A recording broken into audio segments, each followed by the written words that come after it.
expanding as a personality is a very important construct that you need to remember. We were not taught this in schools or colleges, and most likely we have not read this in much of the general popular literature. Yes, if you have read some very deep self-help books or spiritual guides, you will have come across this construct. So let's understand, how do we expand as personality? The expansion of our personality depends on the thoughts that we carry. Because of the thoughts, that the feelings that we get, and from the feelings, the kind of actions that we take.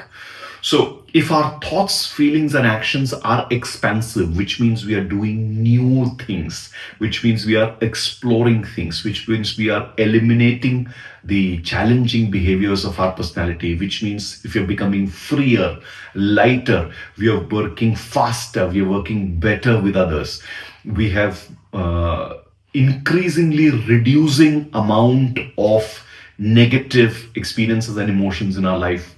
That's expansion. And when we internalize that, our personality expands. So how do we get there? There are many ways. I will leave you with 6 powerful ways that you can think, feel, and act. First one, we all have challenges in life, and that's the best time to grow. So one first statement or first intent that you need to keep is, every challenge is an opportunity for growing and learning. So whether it's the smallest challenge of hitting the gym every day, or of learning a language, or a new project that's come your way, or it's a long-term challenge of managing your career, or it's a short-term challenge of some financial pressures or illnesses or some family situation that has happened, open the eyes of your mind, open your soul, open your intention to see, how can I become a better person through this situation? Do everything, read new literature, seek help, seek guidance, do things that you possibly not done. Don't stick to your old formula of doing things. Don't stick to how you have seen your parents, your siblings, your friends deal with that situation. Discover the best way. Ask, how will experts handle this situation? Learn from that. The second intent that you need to keep is, long-term gains are worthy of short-term sacrifices. And those short-term sacrifices could be about your discomforts, about giving away some of the indulgent habits that you have, of not overstimulating yourselves, of putting yourselves through the grind of getting things done.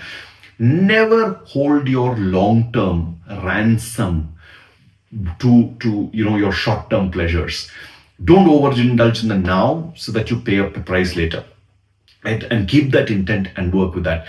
And this will help you with your time management, progress every day. So the focus also is that progress is important every day. Every step matters. That's what you're going to keep here. Right?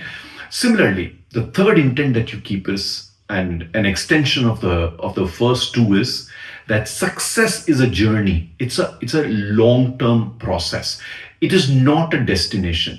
The process needs to be enjoyed, and the grind, the work has to be put in. So for a long time, you're doing things without getting the desired results. Like when you hit the gym, or if you're making a YouTube channel, or if you're writing a book, or if you're working in your career for your success, or you're going through your studies, you're learning something new, you don't see results immediately. It may take 3, 6, 12 months, several years at times before you mature that effort. Till such time that you're making some progress every day, you're learning, you're growing every day, enjoy the process. Progress every day is equal to progress. If you're not making a progress, highly likely you're not staying the same, you're going to regress. This was something beautiful that David Brandon, the chairperson of Domino's, said in one of the videos that I had heard. It's a beautiful statement that stayed with me, that if you're not progressing, you're not going to stay the same, you're going to regress at some point in time. So remember, success is the journey, enjoy the process, keep moving forward. Similarly, different perspectives bring new insights and solutions. That's the fourth intent and the approach that you need to keep. So learn, read books, read good literature, spend time with good thinkers, variety of thinkers. Take that in, process it, go through the process as our Bharatiya Sanskriti would teach you of Adhyayan, which is learning new things, then Manan, which is reflecting on it, what are the various dimensions of that knowledge, and then going through Chintan, how do I apply it to my life, my context, and then doing Abhyas, which is practicing it, and then do Avartan, which is repeat this process over and over again.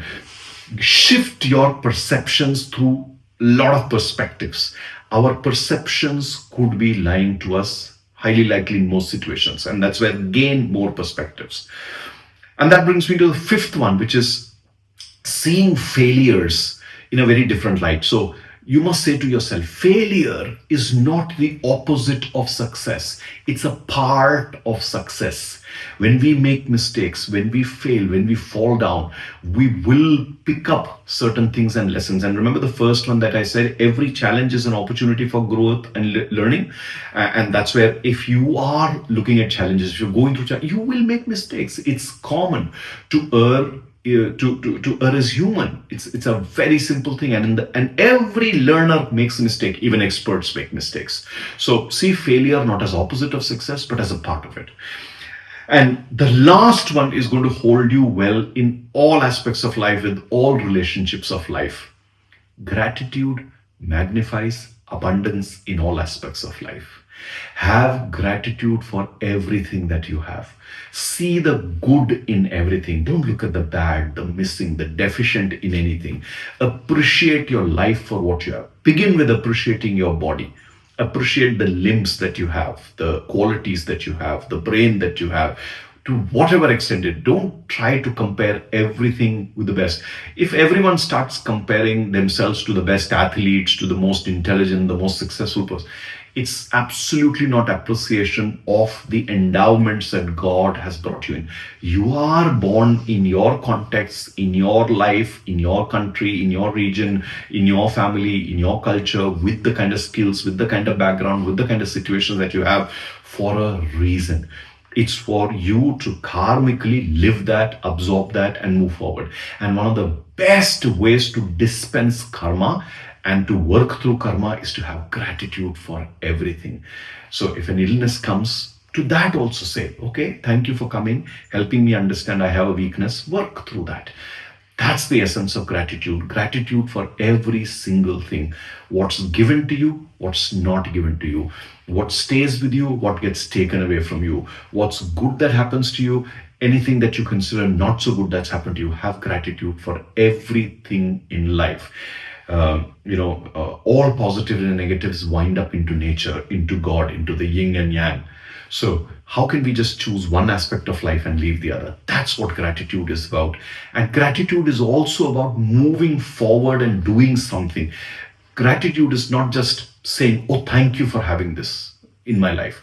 No. Or thank you for denying me this. No, it's about moving forward also. The true essence of gratitude is accepting and giving the energy of thankfulness to whatever you have in life and moving forward, showing that you're continuously wanting to live life with life. So use these 6 to reinforce the way you are. And I'm sure with your gurus, the grunts that you read and the gyan that you get in your life, you are going to have more of these kind of intents that you will possibly add to this, expand this, be an expanding person. Learn your lessons, internalize, do your Adhyan, Manan, Chintan, Abhyas and Avartan over and over again. Become the best version of it.